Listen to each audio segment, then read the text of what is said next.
Well, good evening. Thanks so much for joining us tonight at 6:30. Happy first day of September and happy Labor Day. Maybe you spent your morning walking across the Mackinac Bridge or one of the many smaller bridge walks across northern Michigan. And it sure has been an absolutely gorgeous day. The whole weekend has been really great outside. So hopefully you got outside to enjoy it, because it sounds like we have one more nice day, which will be good for students going back to school, folks going back to work, but then Joe might get a little cooler after Tuesday.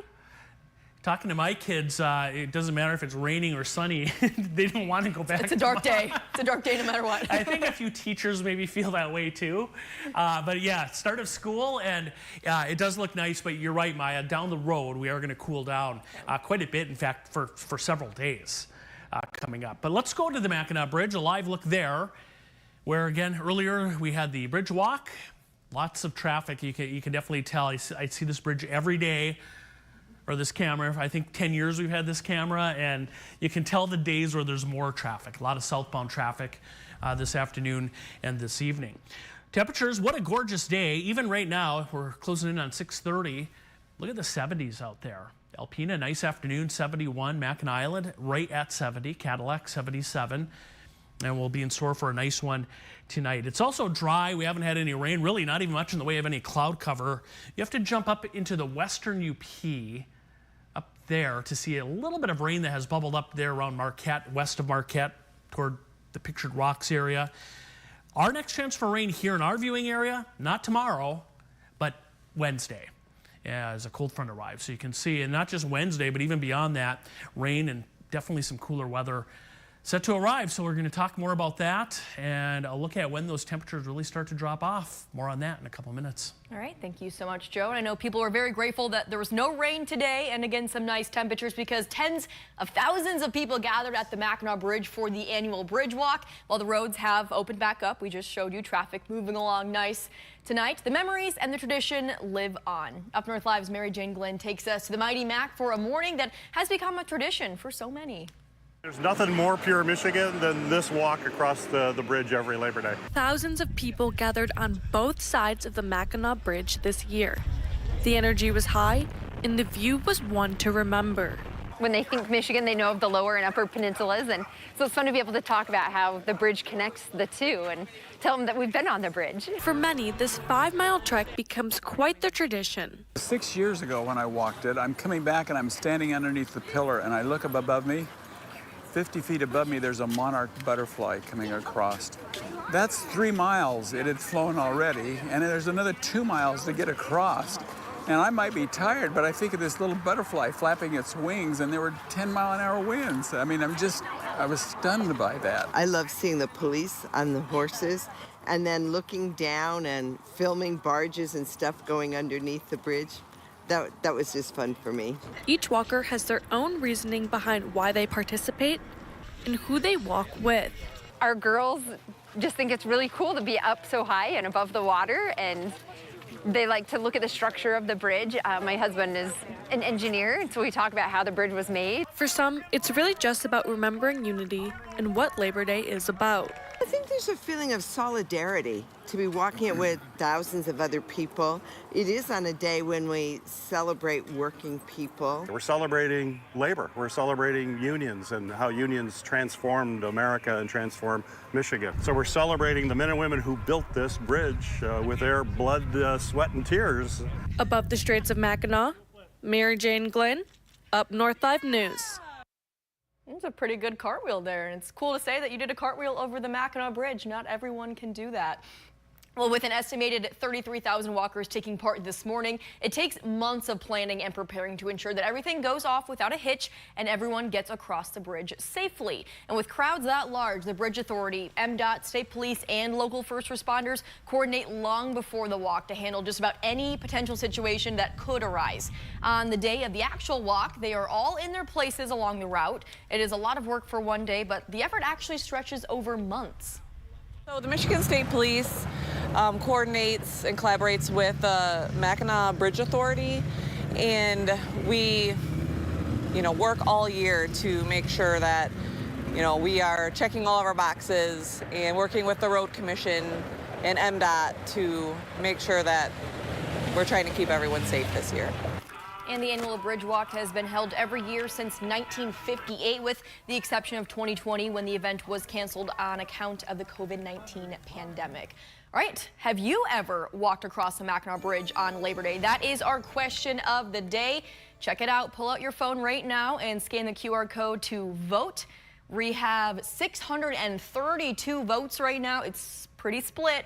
About 50% of our voters have walked it before and about 50% have not. You can also head over to our Facebook page and leave a comment. Some people are saying that, today was their first time. Others say they have done it 14 times. So if you have walked the bridge before, maybe leave a comment of how many times you have done it. And if you haven't, let us know if you plan to ever walk the Mackinac Bridge on Labor Day, or if you take part in maybe a smaller bridge walk across northern Michigan. We'll check out those results and read some of your comments at the end of the show. But Labor Day weekend, of course, marks the unofficial end of summer. But in Cadillac, it's the start of something new. The summer crowds may be heading home, but local businesses say the fall season brings its own kind of magic. Up North Live's Tony Lundy shows us how Cadillac is making the most of this seasonal transition.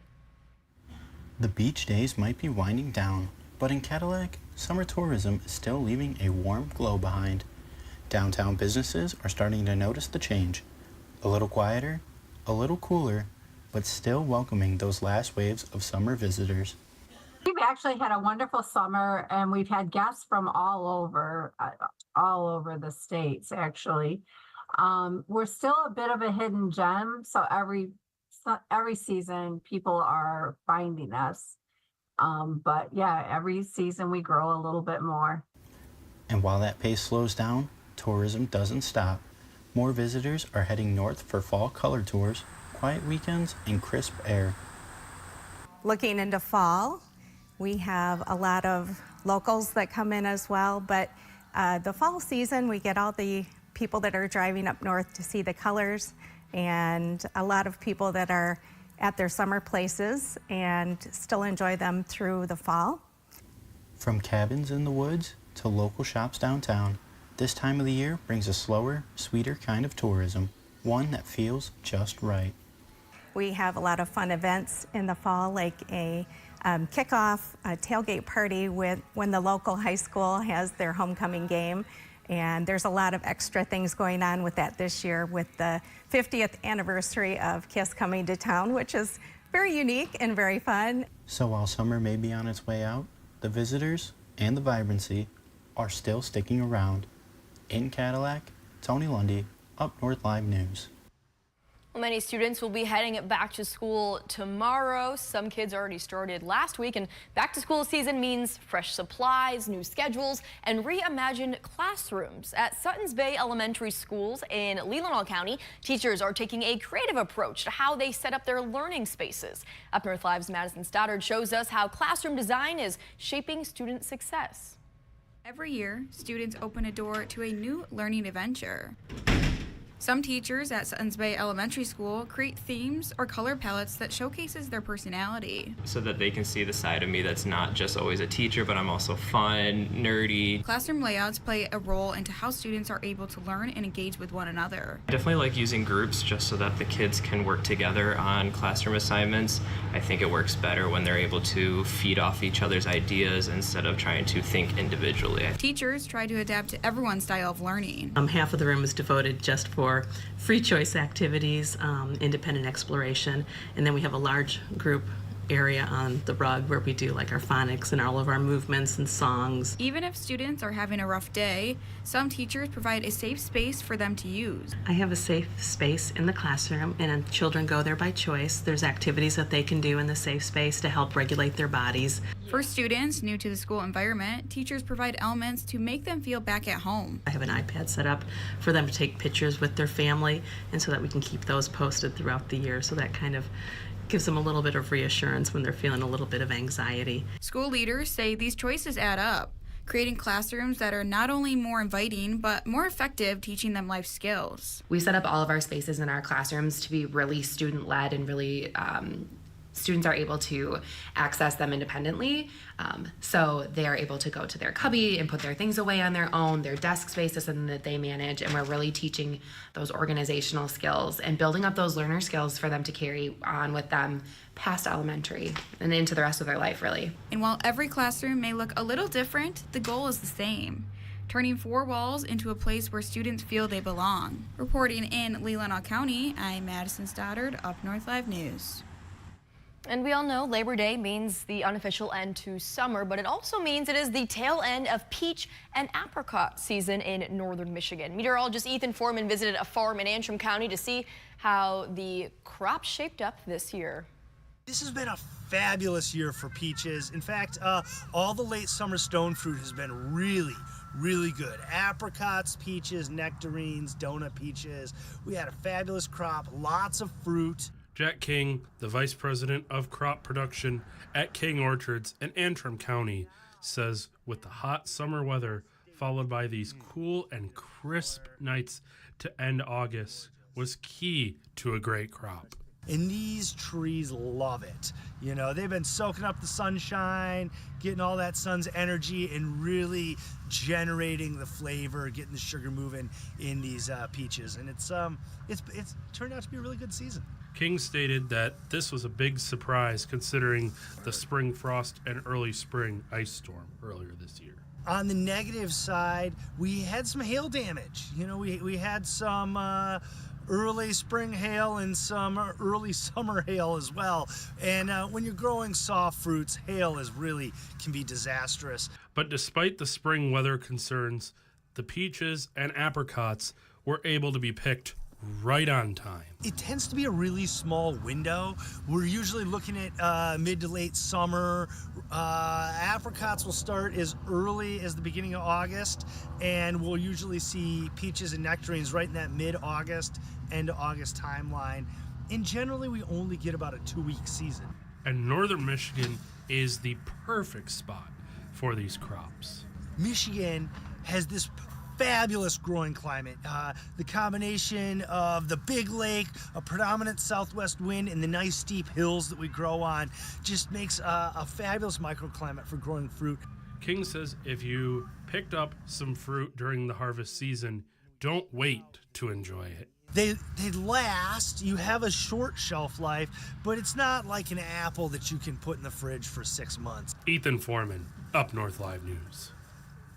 All right, we're going to take a quick commercial break, but coming up next, Joe will have much more on your forecast for that back to school time and back to work for folks who had today off. And also a look ahead to the rest of the week. He mentioned it's going to get a little bit cooler with some more chances of rain. So all of that is coming up next. Stay with us.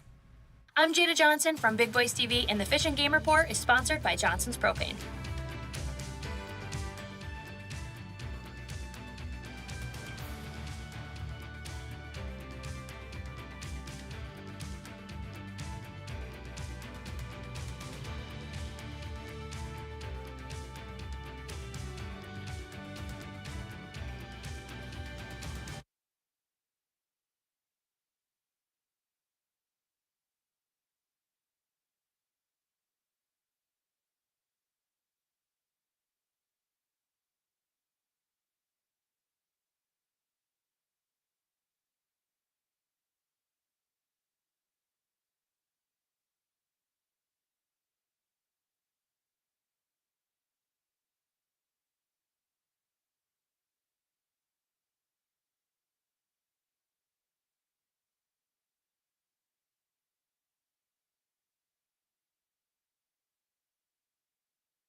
Well, the weather was absolutely gorgeous for our Labor Day weekend. And as Joe mentioned, we have one more nice day. So if you like the warmer weather, tomorrow is your chance to get out, maybe after work or after school. And then things start to cool off on Wednesday, right, Joe? Yeah, so tomorrow, yes, is that day. You have one more to soak up with some nice weather tomorrow.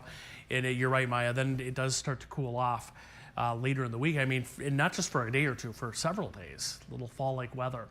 Take a look at our multiple cameras around the north, the Mackinac Bridge. There's still quite a bit of traffic this evening. There's downtown Gaylord looking over toward I-75. You can see a lot of traffic there. Traverse City, blue skies, and then Cadillac, a quiet evening there as well. Wexford County, as we're about an hour and a half or so away from sunset coming up here. All right, three big things in the weather for northern Michigan. One last dry day, that's tomorrow. It'll be warm too, a lot of 70s. Rain does arrive Wednesday, so we're about 2 days away from that rain coming in, with rain chances then Wednesday through Sunday. Each day has the chance for rain. And along with that rain potential will be some cooler fall-like temperatures Thursday through Sunday. I mean, we're looking at highs in the 50s and 60s. It is a comfortable evening, though. The numbers right now around the state, all the way from the western UP to Detroit, in the 70s, including here in northern Michigan. So it's a beautiful evening. It is dry. There is actually a little rain up in the west and central UP. We showed this to you off the top of the newscast right there. Little bit of rain bubbling up in the afternoon, but that's not anywhere near here. And again, our area is dry. If you look way up around Winnipeg, there's a cold front up there, the area of low pressure. That is heading our way. And that frontal boundary will eventually bring in the cooler weather as we move forward here. Now, we will not deal with that tomorrow. That is still a couple days away. So the bus stop forecast tomorrow, 48 to 62 in the morning, clear and quiet as you head off to school. And then heading home later in the day, a lot of 70s, maybe near 80 in some spots, mostly sunny. A small chance tomorrow for a shower, but the main area of rain will hold off until Wednesday. Here's what that looks like. Dry tonight. There's tomorrow afternoon. Beautiful day. And then late Tuesday night, here we go into Wednesday morning. That's when our cold front arrives. And you can see that band of rain from Big Rapids up to Whitefish Point, Lake Superior. Rain Wednesday afternoon and evening. Some thunder possible too. Severe weather not expected. And then Wednesday night, Thursday, and we get into Thursday with some lake effect rain kicking up here. It'll actually be cold enough for a little bit of lake effect rain. And then after Thursday, we'll run this out Friday, another batch of rain. So what this is shaping up to be is rain Wednesday, showers Thursday, rain Friday, and then some showers Saturday and Sunday. Again, a little bit of fall-like weather, and you see what that does to the temperatures here. There's the warm day tomorrow, 60s Wednesday, and then 50s pretty much Thursday through Sunday is what we're expecting there. All right, here's our extended forecast. Rain, chance for thunder Wednesday, and then we're looking at that chance for rain just about each day. Keep in mind, it's not going to rain the entire time, but it is going to be on the cooler side all the way through next weekend, except tomorrow, which still looks pretty nice. Again, tomorrow is your day to get out and soak up all the sunshine and warmth. Absolutely. All right, Sounds Joe, good. thanks so much. Let's take a quick break, but coming up next, we will bring in sports director Harrison Beebe for a look at your prep plays of the week for the first week of high school football. That is coming up next.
Well, the first week of high school football officially in the books. And for a look at some of the top plays from week one, let's bring in our sports director, Harrison Beebe, live from our content center. Hey, Harrison. Hey, Maya. Hey, real quick before we get to the plays, being our question of the day is the Bridge Walk. I want to give a shout out to myself. I believe it's my 30th anniversary. 1995, am I doing that right? 30 years ago is when I walked the bridge the one and only time with my dad on Labor Day 1995. So that's so sweet. Yeah, Do you still remember it? Oh yeah, I have big memories of it. It felt like a long time, those 5 miles. So. Yeah. For a little guy, that's a lot of steps. Yeah, if I'm doing my math, I was 8 years old, but yep, it was a fun time, and yeah, I recommend anybody who's ever wanted to do it for sure. It's a hassle with the traffic, but for sure give yourselves the opportunity to be a part of that. Let's get to the prep plays of the week because high school football is back and we've got a lot of good candidates for the top spot this week that you at home can vote for, and we're going to run through those candidates right now. Craziness on offense. Dominic Wing looks to pass to Baron Hellwell. It's tipped by David Nobles, but Hellwell makes the catch anyways as the Cadillac Vikings move the ball down the field. And finally, Glen Lake, Caden Sheehan looking for Liam Palmer. Bounces off Palmer off a St. Francis Gladiator, but right back to Palmer who makes the grab. Impressive play by Glen Lake, and you at home can vote on which one of these 4 plays you want to see as the top spot in this week's Prep Play of the Week. Vote on our website, UpNorthLive.com. We'll have the winner tonight during Up North Live News at 11. All right, my apologies. We only had 2 of the final 4 featured in that package. Something happened when we sent the feature there to run. We also want to mention Claire's Mason Hines had a big play against Grayling. He's up for a nominee, and Traverse City West Aiden Jacobs as well. Made a big catch for the Titans against Howell. So those are your 4 finalists this week. You saw Cadillac's Baron Hellwell and Glen Lake's Liam Palmer there in the highlight video. So you can vote at home right now. Scan that QR code to cast your vote for which one of these 4 you think should be the inaugural Prep Play of the Week winner for the 2025 season. We'll announce that winner tonight during sports at 11. But Maya, football season is here. I know we're excited. Several of us here in this broadcast are about to take part in our Up North Live Fantasy Football Draft in a few minutes. Yeah. But this is a great weekend for college and pro football. I mean, Michigan-Oklahoma is going to be the game of the week in college football, in my opinion. 2 top 20 ranked opponents squaring off in Norman, Oklahoma. And at the same time, Michigan State and Boston College are going to be playing a pretty big game for the Spartans as well. Both games at 7:30, so if you want to channel hop, I believe it's on both of our stations, NBC and ABC, on Saturday night for those 2 contests. And Sunday, it gets no bigger for viewers in northern Michigan because you either love the Lions or you love the Packers, and those 2 are squaring off week 1. And we're going to see how the top 2 NFC North candidates do against each other at Lambeau on Sunday afternoon. I'm so excited. I'm not kidding you. When you said that, I have chills just thinking about Lions football being back. And of course, going up against the Packers week 1 at Lambeau. It's going to be a good one. And the shift in the division favoritism has made this one even more intriguing than the NFL schedule makers thought it would be back in April now, with Micah Parsons being a part of the defense for Green Bay.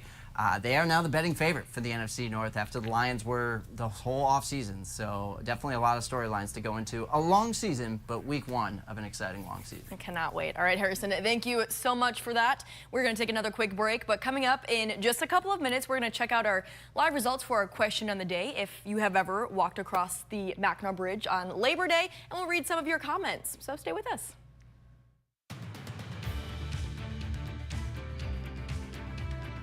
Salon services are furnished by Epiphany Advanced Academy in East Acme.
It is a tradition like no other. Today, 33,000 people took part in the Mackinac Bridge Labor Day Bridge Walk. So our question of the day is, have you ever walked across the Mackinac Bridge during the Labor Day Bridge Walk?